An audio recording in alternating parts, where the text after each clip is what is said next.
Berliinin filmijuhlilla 1956 jakoi katolinen kansainvälinen filmijärjestö palkintonsa eniten inhimillisiä arvoja edistävästä elokuvasta suomalaiselle elokuvalle Tuntematon sotilas, koska tämä elokuva voimakkaasti varoittaa sodan miellyttömyydestä ja osoittaa yksinkertaisen ihmisen pyrkimyksen sodan kauhussikin säilyttää syvimmän sisimpänsä. Tällä tavoin, mitä arvokkaamman tunnustuksen saanut elokuva on piakkoin teidänkin nähtävänänne.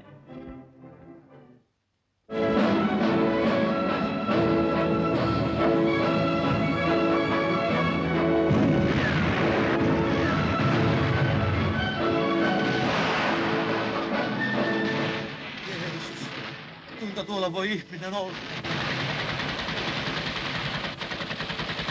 Koskela varo! Hakkaa päälle pohjapaikka!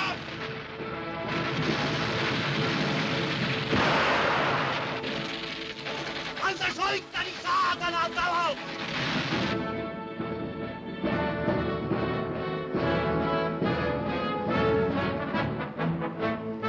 Pojat, vanha raja. Niin juuri. Tällä hetkellä hieltä saakaa pokastus. Ulko vai? Pelottaa raalikersantti. Se kun vinkuu. Semmoisen äänen kun pitää. Oi rupee poraamaan kurja.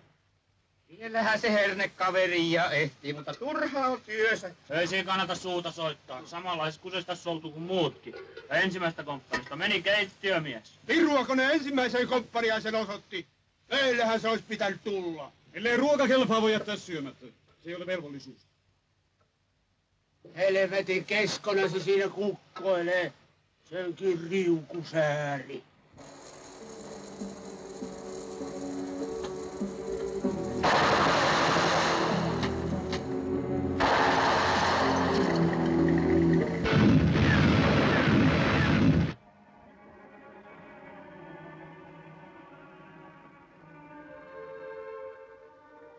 Ketä? Tuli sana! Te olitte vastannut röyhkeästi Eversti Gutmantille. Olen saanut kehoituksen rangaista teitä. Älä kuule ukko perkele ala pitämään veljäis miu kanssa. Tiedät sinä, että minun raskaan oleva eukkoleikka ja itse ruista kannaksen. Ja siihen mukoma vähäilyinen meinaat panna minut laittelemaan kiviä sinun polkujaispieliin. Ai perkele luulet, että minun vielä mennyt loputtua.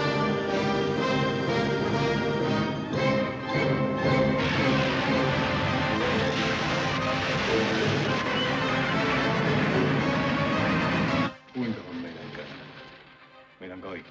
Koko Suomen. Niin kuin hävinneille käy. Luukurkku. Ei jumalauta. Sitä minä en kestä.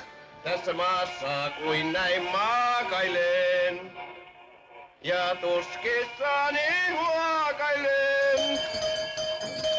Mikäs pojalla on? Hälytys!